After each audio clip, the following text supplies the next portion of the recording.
Welcome to a new episode of 1994. New stories, new guest.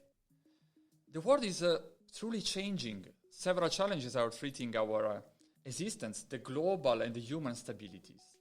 And there are a lot of dilemmas that are threatening us, that are appearing every day. So today, my guest is Dieter Brockemeyer. Hi, Dieter. How are you? I'm fine, thank you. Great to be with you. So, just to shortly introduce you, you are a co-founder of the World Diplomacy Institute and also CPO of the magazine of this institute, right? Well, a little bit different. It's Diplomatic World magazine. Diplomatic World, yes.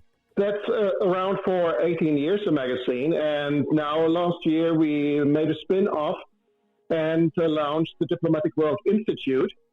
And I'm co-founder of that. And around this area right now, there's quite a few activities. And so soon there will be a group, or the group is already actually there.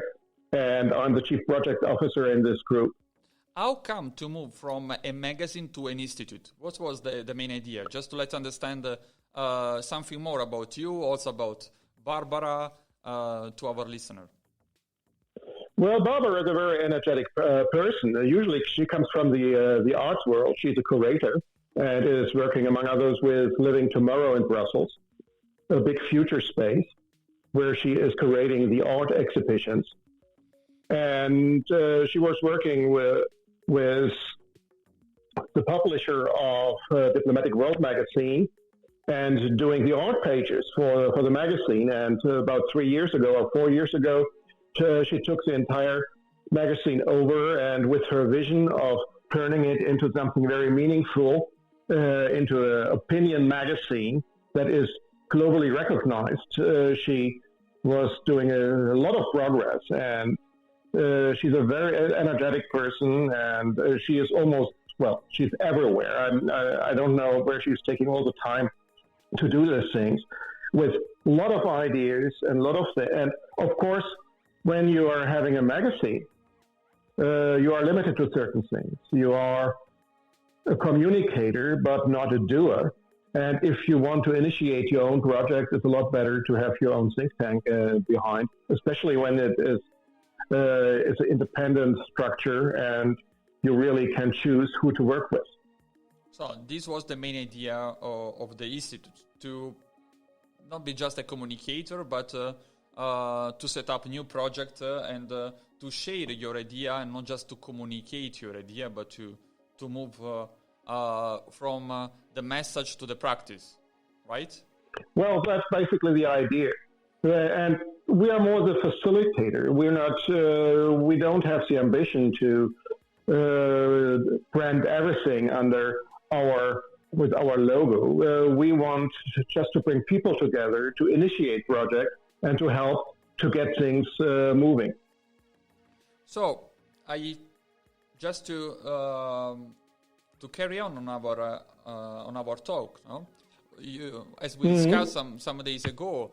My new interest is neuropolitics, how the politics is connected to the people and to the brain, how people take decisions, no? The decision-making process, but not only in terms of purchase, like buy or sell, but even the decision that we take to choose our future. So this is very something that I found very interesting. A couple of years ago, I requalified myself, but now we have several topics that are challenging the world. For example, the new American election.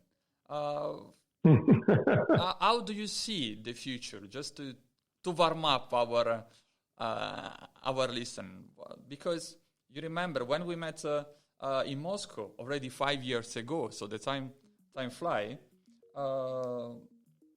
Trump was just entering the political arena, no? And we discussed with other colleagues. And nobody believed he could have an impact. Yeah, nobody. If you remember, we discussed even with Dirk of Hyperloop, if you remember him. So, and we say, no, just is impossible. It's something impossible. He is being an American, no? So was telling us that it's impossible. Nothing will change. It's just a scam. So don't be worried. And we find out today that on the other side, on the democratic side, there is nothing. It's completely empty. The message that they had 4 years to remodulate their message, but in these 4 years, just the quarrel. So they didn't find any message except the impeachment. No. So how do you see this 2020 and the election that are coming from your perspective, from the diplomatic world perspective? Well, definitely we are living in very uneasy times, and a lot of things can go wrong, not only with the US and international relations.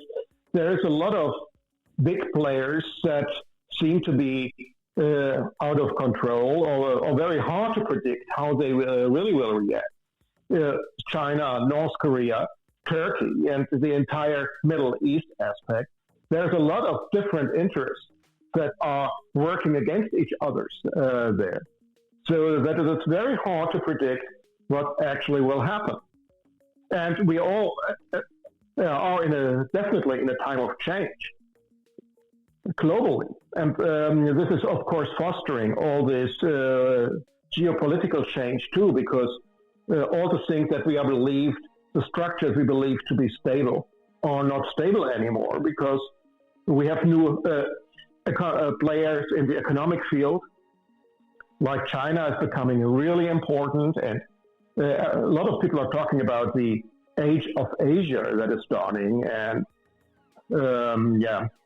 and moving all the action from the old continent and the US to Asia, and there's a lot in its favor. And of course, a state like Trump or a state like the US, and especially with a person like Trump and America first, is not bending in easy on that. And this all has, of course, to do with globalization, with technological development. So we are communicating much faster with each other. And we can do things that our fathers were not even thinking of that it ever would be possible. Therefore, a lot of things are changing. And this change, of course, creates a lot of instability and uncertainty. People realize the way we worked, their jobs are endangered. They don't know what will be next. They don't know what's going on exactly. They just realize that something is happening. And basically what they are doing is they're trying to look back for old roots, and suddenly old models of social behavior that we thought long ago to be passed are coming back. And new players trying to enter and leave their footprint. And this all makes it very, very complicated. Don't you see that we are, you mentioned our fathers or our grandparents, no? Don't you see that we are risking what they risked in their time, no, when they were young, so in the 40s or in the beginning of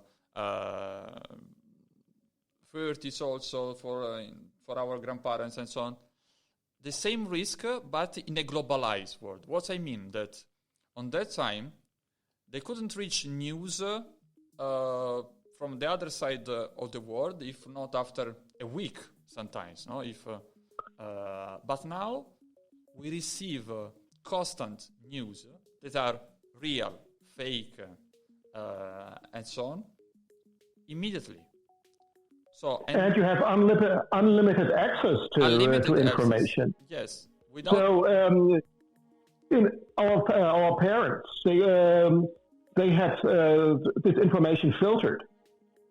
What was a lot easier to characterize it and to build it in. And now you have all kinds of different opinions and information coming onto you, and of course you're only picking the stuff that is close to your own opinion, and that one of the reasons why, and that's a very dangerous part of this development, is that we lose the capability to discuss with each other, because everybody believes to be on the right side, based on the information he picks for himself.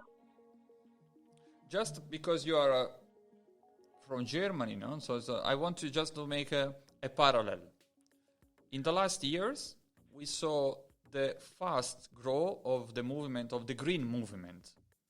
But parallelly, and on the same time, and with the same speed, we see, and we are experimenting now also in other parts of the world, the rise again of nationalistic and populistic movement. Is the news of 2 days ago that in some of your region, no? in some of your regional government, the CDU received like the support of a nationalistic party, and Frau Merkel had to refuse that. No, so how do you read this? It's much more complicated. Yeah, how do you see that the rise of very pure movement as the green movement, and on the other side, the past that is coming back, but with a different format? Well, it's much more complex than you described the situation here, but I don't want to go into that detail, because I think this would be become too German-centric and not too interesting for anybody outside. But of course, people are looking back for their old roots, because they had security from that. And this old movement, or this movement, so you just mentioned, they are promising the security because they are reflecting back to the old values, like family values and security in jobs, and also a strong nation that gives you a boundary to feel secure in. And all this suddenly is valued again. And nobody, I think, really has found the right answer to cope with these feelings yet.